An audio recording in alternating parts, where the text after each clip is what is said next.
নির্দেশনায় আমাদের বাজার মনিটরিং 2-3 মাস আগে থেকে শুরু হয়েছে। তার ফলশ্রুতিতে আপনারা দেখতে পাচ্ছেন যে বাজারে সরবরাহ এবং জিনিসপত্রের দাম অনেক কম আছে, এবং আমরা যা দেখতে পেলাম যে সরবরাহ পর্যাপ্ত পরিমাণে আছে এবং যে দাম তারা দিচ্ছে সেটা রিজনেবল আছে।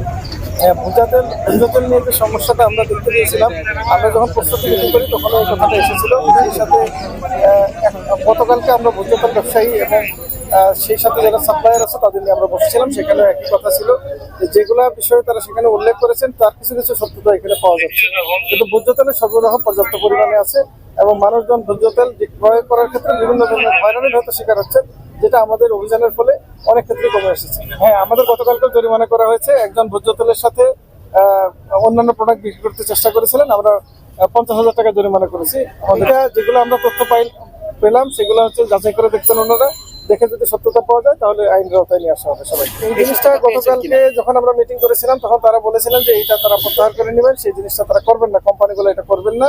কিন্তু এখানে কিছু কিছু কোম্পানির ক্ষেত্রে এরকম অভিযোগ পাওয়া যাচ্ছে, সেটা আমাদের ভোক্তা এবং নিরাপদ খাদ্য যারা আছে তারা যাচাই করে দেখবেন।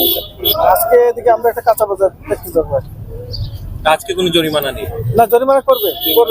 আমরা যেটা সত্যতা পাইলাম সেটা যাচাই করে দেখবেন, যদি আসলেই দেখা যায় যে এটা আইনের খেলাপ করেছে তাহলে সেক্ষেত্রে আইনি ব্যবস্থা নেওয়া।